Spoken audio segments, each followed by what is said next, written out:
Tsaka na ako mag-aabil ng dropshipping business, pag-aaralan ko muna.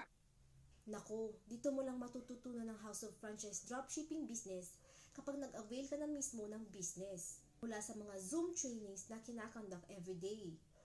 At hindi mo ito matututunan anywhere. Trust me. Sinabi ko rin sa sarili ko noon na pag-aaralan ko bago ako mag-avail ng business. Pero alam mo ba, nung in-avail ko yung business, dito na lang din ako natuto.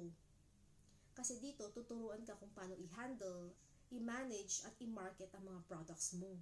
Sabi nga lagi ng mga mentors namin dito, hindi mo kailangang maging magaling. Ang kailangan mo, mag-umpisa para gumaling.